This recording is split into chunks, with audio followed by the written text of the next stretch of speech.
What has to happen in Philly for them to not win this division again? I think Philly has to get fat. They get comfortable. That's why it's the hardest thing to do in any sport is to keep that edge, that motivational edge. Now, I do think Jalen Hurts is a very unique character who really, son of a coach, played for Nick Saban, one of the most demanding coaches that we've seen at the college level. Before he went to Oklahoma, he was at Alabama. He has a very unique mindset where I think the best, and we saw Tom Brady do this, we saw him fool himself. When everybody's praising you, you still have that chip on your shoulder. And he could possibly use that conversation because nobody has him on their top 5 quarterbacks list, myself included. And he could be looking around being like, I just won the Super Bowl and you're not giving me credit for that? Well, what am I going to do? I'm going to go out there and win another one. That, to me, is the one thing that would kind of be for them to keep that motivation is to kind of rally around their quarterback. But they do, they've had some injuries along the offensive line. If they can't run the ball as well as they did last year, and Saquon, maybe he doesn't have quite the year that he did last year, that to me is the question mark for them. It's human nature to get comfortable. And if they're comfortable in that Super Bowl celebration, that glow of it, that's when you kind of come back to reality. And you also have the target on your back. Everybody's looking at you as the defending Super Bowl champ, so you get every team's best effort. Yeah, I totally was with you with the comfort thing and with the Saquon thing. I heard him say a quote like 2 or 3 weeks ago. I can't find it right now. I'm looking for it. I don't know if the guys can pull it real quick, but he said something that got me super fired up. Like, oh, wow. Like, he was basically like, no one's ever gone for 2,000 2 years in a row. Why can't I be the first? Like he came in hungry with that same fire and chip. And we talked about this last week. It's the guys who can kind of put last year in the rear view, get going, and intrinsically are motivated to go. Now Saquon Barkley has kind of pushed himself into that tier where you're like, all right, 2,000 yards a year running backs. That list is short, and it's a great list. I mean, you got a couple of like outliers, I guess maybe like a Jamal Lewis or maybe like a CJ2K who didn't really follow it up. The rest of that list is pretty heavy, man. If you get mentioned amongst those guys, I think a guy like Saquon Barkley, that legacy and being mentioned amongst those greats and the chance to be in that elite wing of the hall now that he's got a Super Bowl, maybe go get himself an MVP, I think that motivates a guy like him. I don't know that I see him. Obviously, his injury history is a bit of an issue. See, that's the other thing, too. If you ask how they don't get back, how they don't win it, is if there are injuries. You got to get lucky a lot of times 100%. In the NFL. It is a battle of attrition. The 17-game stretch, you've got to go endure that physicality. You got to get lucky. And they did last year. And I'd say they were a really good football team. And that happens with any team that's won a Super Bowl. You got to get lucky sometimes by avoiding some of those massive injuries. And their front office is phenomenal, man. They over and over and over again. They put a wonderful team out there. There's such a balanced attack, too. Like, if the running game is shut off for a day or Saquon gets hurt, your backup plan is A.J. Brown and Devontae Smith. So it's like, really, I mean, that they are loaded top to bottom, man. It's going to take a lot to push them out of there. So who do you got in the NFC? Because I do not have the Eagles winning the NFC East. I'm a believer in Jaden Daniels, but I still have the Eagles as a wild card team, and I still have them then getting, because I think the tendency is to kind of coast in the regular season. Yeah. We've seen the Chiefs do that sometimes, where they're kind of like, well, as long as we get to the seat at the table, we'll 100%. Be fine. I think the Eagles still get to the playoffs, and I think they go further in the playoffs than the Commanders do. I've got the Eagles playing against the Detroit Lions, and I've got the Detroit Lions going to the Super Bowl from the NFC.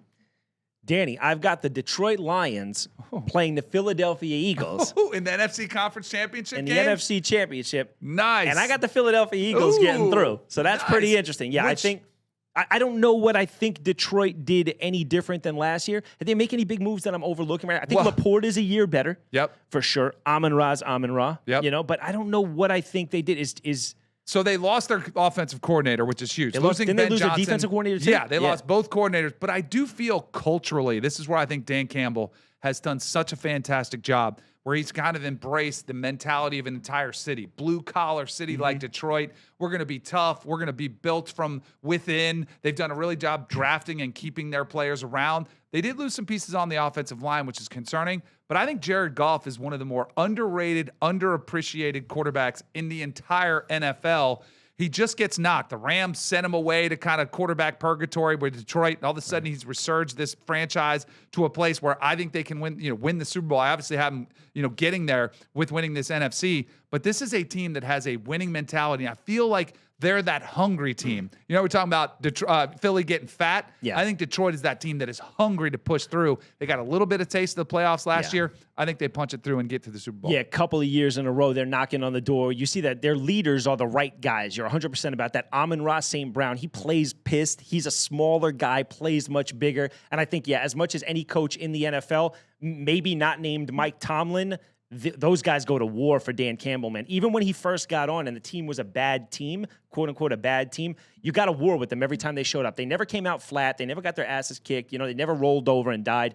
Dan Campbell's personality is permeated that entire building. You're 100% right. Out of all the coaches in the league, he's probably one or two when it comes to that. I think Tomlin and those guys, they always show up too, All right, so we both have Detroit and Philly in the NFC Conference Championship game. What about the AFC? What are you looking at from the AFC? Top to bottom, or are we doing the just Who do you got in the game? AFC Championship In the game? AFC Championship game, again, it's the usual suspects to me because I'm such a big believer in good quarterback play.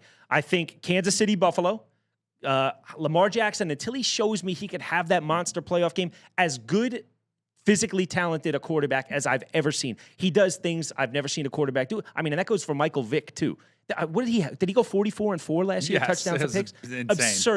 Absurd year. But I think I've seen Josh Allen do it a bunch of times in the playoffs. Because look, even when he quote unquote loses to Pat, he leaves the field with the lead. Mahomes just comes back. So it's not that Josh Allen's really been the reason. So I got Kansas City and Buffalo, and I've got a pissed off Patrick Mahomes coming back. He wasn't even mentioned. I've seen lists where he's pushed down to like 5. He was 15-2 last year. Yeah. Rashee Rice missed most of the year. Travis Kelce was in La La Land with his girlfriend. Congratulations, guys. Yeah. And now I think it's time. I think they're seeing we're at 30 now. Trav's got a year or two. Andy's got how much left in the tank?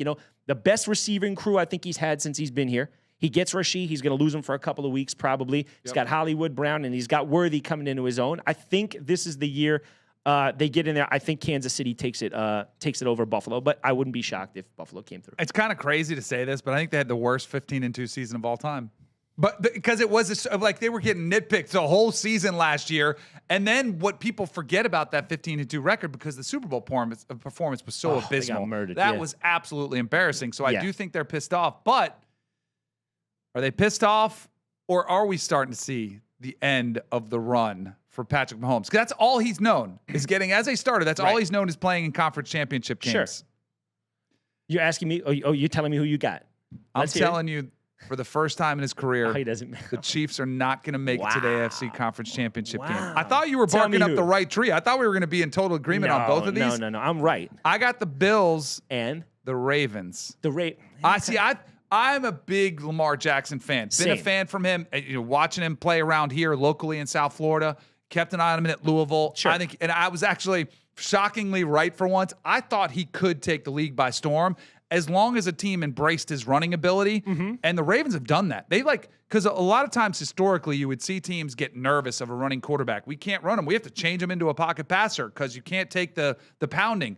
The Ravens said, throw that out. We're going to embrace him as a runner, and we're going to develop him as a passer. Yeah. And that's what makes him so special, allows him to have the year that he did last year. The other thing they did last year was bring in Derrick Henry, which was such a huge addition, because when you're trying to stop Lamar Jackson's quickness, when he's got the ball in his hands and he sticks it in the belly of Derrick Henry, and you're a defender that's on the edge and you got to choose, all right, which one am I going to take? Yeah. Good luck. Yeah. And that really opened up things in the pass game for him. So, and I think the two MVP battles, going back and forth last year, totally agree with you. I think Lamar Jackson could have and arguably should have won that award statistically, what he did. I had no problem with Josh Allen. MVP fatigue, probably? I think the voters just didn't vote for him because they didn't want to vote for him again? Yes, absolutely. They do not want to see repeat guys. It's like a Giannis thing I think about. I would have given him co-MVPs. And I'm not a fan of giving everybody trophies. Yeah. I would have given co-MVPs to Lamar and Josh Allen last year. I don't know how you argue it. To look at that season and think he didn't win MVP with what could have been the greatest quarterback season I've ever seen. Yeah. Yep.